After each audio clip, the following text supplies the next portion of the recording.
আসসালামু আলাইকুম ভিউয়ার্স, বাংলাদেশের সর্বশেষ আপডেট সংবাদে আপনাদের স্বাগত।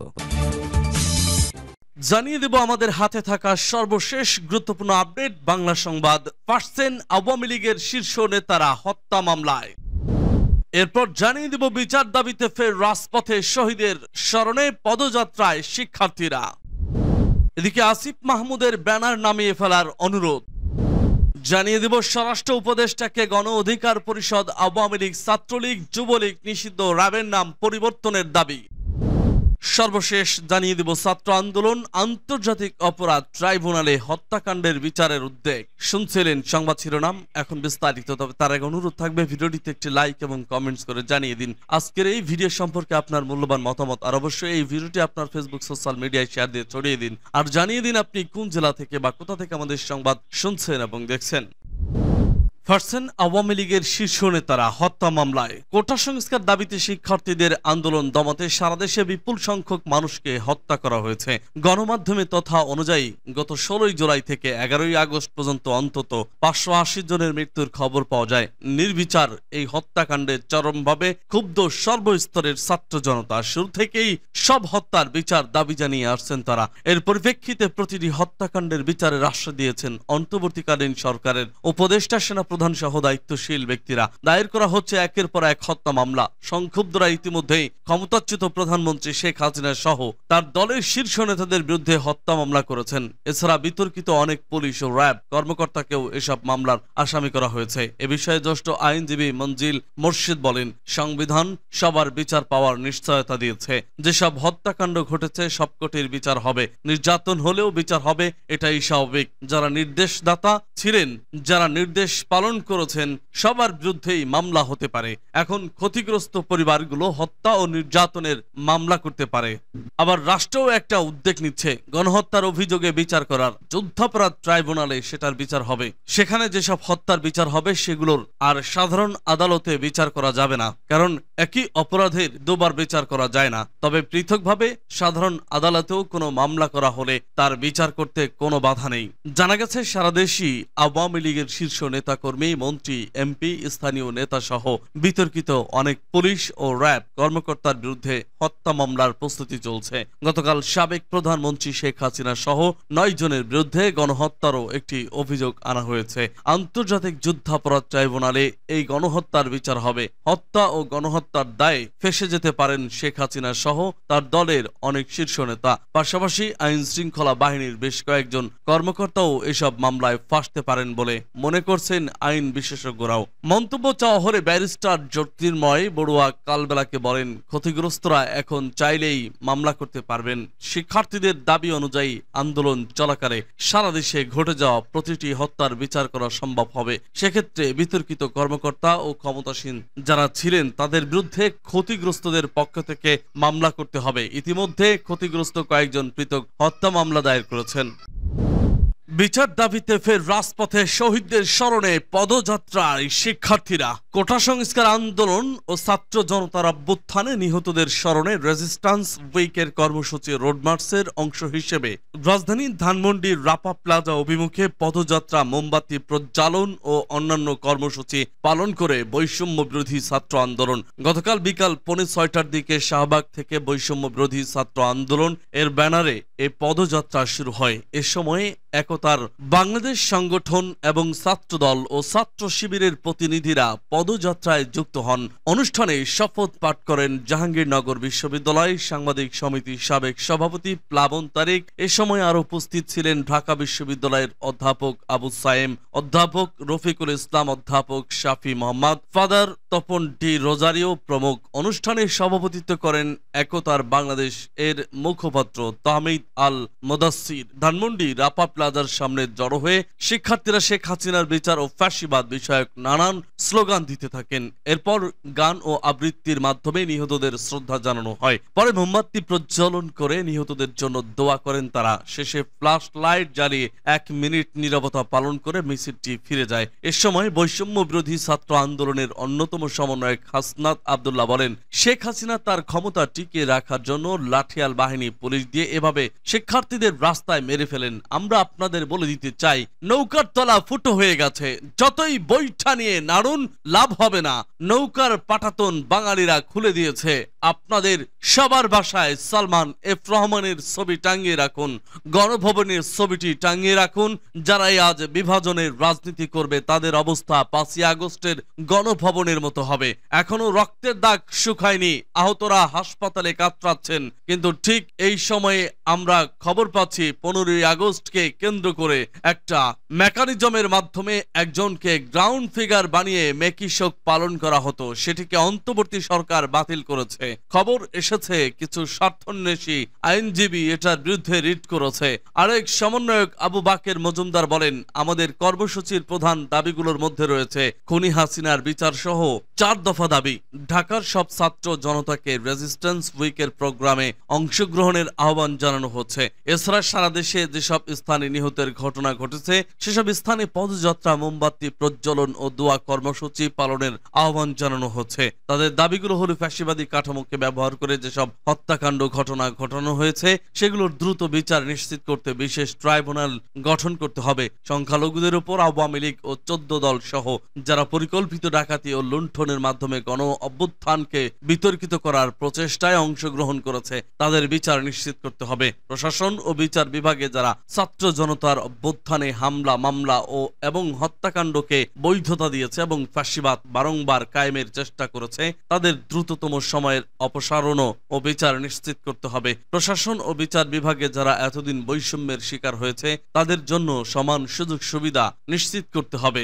শাহবাগের শপথ অনুষ্ঠানে জাহাঙ্গীরনগর বিশ্ববিদ্যালয়ের সাবেক অধ্যাপক ডক্টর আব্দুল লতিফ মাসুম বলেন, যতদিন দেশ থেকে কুচক্রী মহল বিতাড়িত না হবে ততদিন আমাদের পাহারায় থাকতে হবে। কোনোভাবেই কুচক্রী মহলকে ছাড় দেওয়া যাবে না। দিল্লিতে পরিত্যক্ত স্বৈরাচার আছেন, অথচ তার ছেলে জয় বলেন তার মা পদত্যাগ করেনি। সেখান থেকে তারা ষড়যন্ত্র করে যাচ্ছে। আমাদের সতর্ক থাকতে হবে। অবশ্যই ভিতরের ষড়যন্ত্র আজ করতে হবে। ছাত্র দলের ঢাকা বিশ্ববিদ্যালয় শাখার সভাপতি গণেশ চন্দ্র রায় সাহস বলেন, যারা প্রতি বিপ্লবের মাধ্যমে বিভিন্ন সিন্ডিকেট গঠন করে দেশটাকে অস্থিতিশীল করতে চাচ্ছেন তাদের সাবধান করে দিতে চাই। তাদের সমূলে উৎপাটিত করা হবে।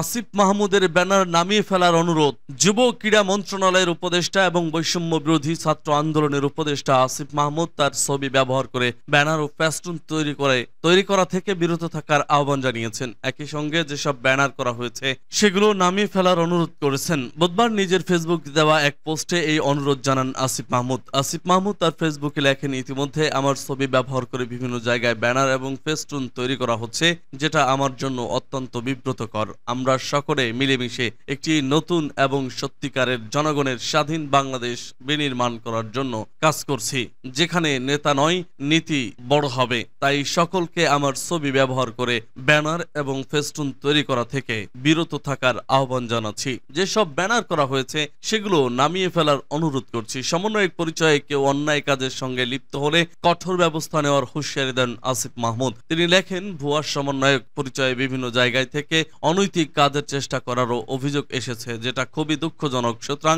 সমন্বয়ক পরিচয়ে কেউ যদি কোনো প্রকার অন্যায় কাজের সাথে লিপ্ত হয় তাহলে তাদের বিরুদ্ধে কঠোর ব্যবস্থা নেওয়া হবে।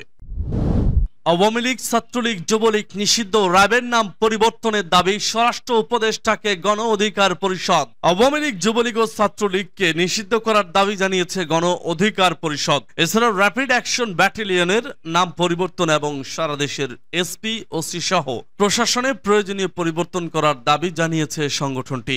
গতকাল সচিবালয়ের স্বরাষ্ট্র উপদেষ্টা ব্রিগেডিয়ার জেনারেল অবসরপ্রাপ্ত এম শাখাওয়াত হোসেনের সঙ্গে দেখা করে এসব দাবি জানিয়েছেন গণ অধিকার পরিষদের সভাপতি নুরুল হক নূর ও সাধারণ সম্পাদক রাশেদ খান সহ দলটির নেতারা। চলমান পরিস্থিতি নিয়ন্ত্রণে কোন অধিকার পরিষদ স্বরাষ্ট্র উপদেষ্টার কাছে যেসব প্রস্তাবনা দিয়েছে সেগুলো হলো ছাত্র জনতার শান্তিপূর্ণ আন্দোলনে হামলা ও গুলি চালিয়ে হত্যাকারীদের চিহ্নিত করে দ্রুত সময়ের মধ্যে গ্রেপ্তার ও আওয়ামী লীগ, ছাত্রলীগ, যুবলীগকে সন্ত্রাসী সংগঠন হিসেবে নিষিদ্ধ করতে হবে। সব জেলায় নতুন পুলিশ সুপার ও থানায় নতুন ওসি নিয়োগ দেওয়ারও দাবি জানিয়েছে দলটি। সেই সঙ্গে দাবি করা হয়েছে স্বরাষ্ট্র সচিব জাহাঙ্গীর আলম, পুলিশের বিভাগীয় ডিআইজি সহ দলবাস কর্মকর্তাদের চাকরিচ্যুত করে দুর্নীতি দুর্বৃত্তায়নের সঙ্গে জড়িতদের দ্রুত সময়ের মধ্যে আইনের আওতায় আনা, চলমান পরিস্থিতিতে পুলিশের মনোবল বৃদ্ধি ও নির্বিঘ্নে নিরাপত্তার সঙ্গে কাজ করা সহ দ্রুত সময়ে আইন শৃঙ্খলা পরিস্থিতি স্বাভাবিক করতে প্রতি থানায় 10 জন করে সেনা সদস্য নিয়োগ করা জরুরি বলে মনে করে গণ অধিকার পরিষদ। তাদের দাবি, পাসপোর্ট ও ইমিগ্রেশন সহ পুলিশের সর্বস্তরের ঘুষ দুর্নীতিমুক্ত করে জনবান্ধব পুলিশি ব্যবস্থা নিশ্চিত করতে হবে। পুলিশের কোনো সদস্যের বিরুদ্ধে যে কোনো অসদাচরণ, দুর্নীতি, অনিয়মের অভিযোগ উঠলে 1 মাসের মধ্যে তদন্ত কার্যক্রম সম্পন্ন করে ব্যবস্থা গ্রহণ করারও দাবি জানানো হয়েছে। দলটির পক্ষ থেকে আরো বলা হয়, বৈধ অস্ত্র জমা নেওয়া সহ অবৈধ অস্ত্র উদ্ধারে অভিযান পরিচালনা করতে হবে। এছাড়া বিভিন্ন সময় অন্যায়ভাবে চাকরিচ্যুতদের চাকরি ফিরিয়ে দেওয়া এবং প্রয়োজন অনুযায়ী নতুন পুলিশ সদস্য নিয়োগ দেওয়ারও দাবি জানানো হয়। স্বরাষ্ট্র উপদেষ্টার সঙ্গে বৈঠকে গণ অধিকার পরিষদের 10 সদস্যদের প্রতিনিধি দল অংশগ্রহণ করে। তারা হলেন গণ অধিকার পরিষদের সভাপতি নুরুল হক নূর, সাধারণ সম্পাদক মোহাম্মদ রাশেদ খান, উচ্চতর পরিষদের সদস্য আবু হানিফ, আব্দুস জাহের, জসিমউদ্দিন, যুগ্ম সাধারণ সম্পাদক মাহফুজুর রহমান, প্রচার সম্পাদক শহীদুল ইসলাম প্রমুখ।